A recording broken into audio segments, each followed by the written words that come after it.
अब किसी से लड़ते हुए उसके जैसा होना ही पड़ता है, नहीं तो लड़ नहीं पाएंगे। और उससे लड़ते लड़ते अगर आप वो ही हो गए तो आप बचे ही नहीं। तो अंत में जब आप किसी को हराते हैं तो दरअसल आप वो होते ही नहीं जिसके खिलाफ लड़ाई शुरू हुई थी, कोई और हो जाता है जो उसको हराता है, और वो हो जाने में आप पहले ही हार चुके होते हैं। I hope you are understanding what I am saying.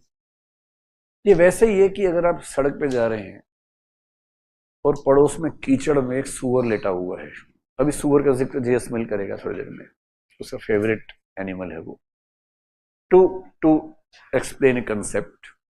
अब वो पानी में उछल उछल के मस्त हो रहा है, उसका स्विमिंग पूल है वो जल क्रीड़ा कर रहा है, वाटर स्पोर्ट है उसका वो, और आप जा रहे थे, उसने उसी समय ऐसे उछल उछल के उसकी आपके ऊपर छींटे पड़ गए, और आप एकदम साफ सुथरे कपड़े पहन के यूपीएससी इंटरव्यू ले जा रहे थे,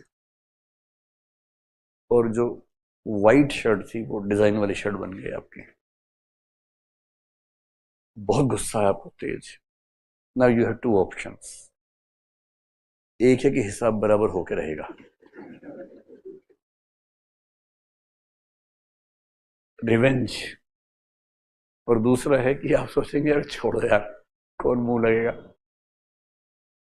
तो ऐसे मामलों में, जैसे आपने जो क्वेश्चन भेजा ना कि अपनी सफरिंग्स हम चूज करते हैं, ये उसका एग्जांपल है।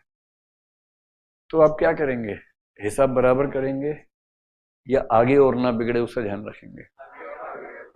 चुपचाप जाएंगे, चेंज करेंगे, दूसरे रास्ते से निकल जाएंगे इंटरव्यू देने के लिए। उसको तो इंटरव्यू देना नहीं यूपीएससी का।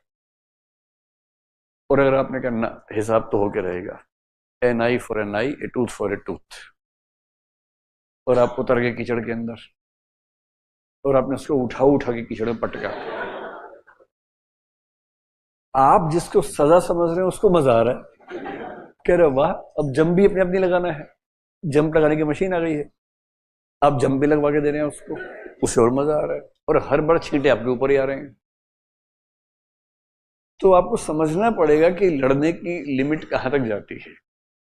और इसलिए जब कोई इस तरह की हरकत करे आपके साथ, सबसे अच्छा साइलेंट रहिए, लेट इट पास, निकल जाने दीजिए, क्योंकि अगर आप लड़ेंगे तो आपको उसके लेवल पे जाना पड़ेगा। And as soon as you reach his or her level, you are no more you. तो जब मैं ही नहीं बचा तो लड़ेगा कौन, कोई और लड़ रहा है।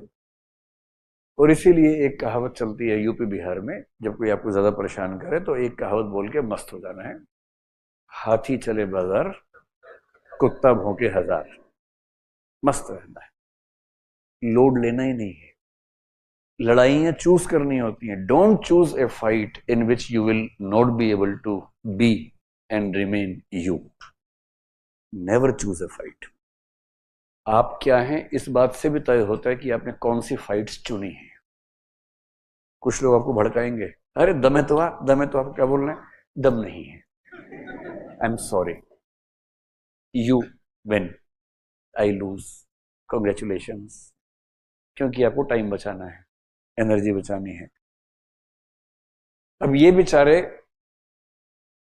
डीओंटोलॉजी से फाइट करते करते डीओंटोलॉजी ही हो जाएंगे 5 मिनट के अंदर, क्योंकि समझ नहीं पा रहे किस ट्रैप में फंसे। भाई तुम जाग रहे, सो रहे हो, अच्छा ऐसे करके क्लास करो, ठीक है ठीक है ठीक है, करो करो, एकदम ऐसे करके सुन रहे, बड़ा इतना अच्छा लगा मुझे, करो करो वैसे करो, टेंशन नहीं लेनी है। मुझे लगा आप चले गए परमार्थ में, आप तो यहीं थे। ये इनका सुनने का तरीका था, इनको अच्छा लग रहा था। गुड।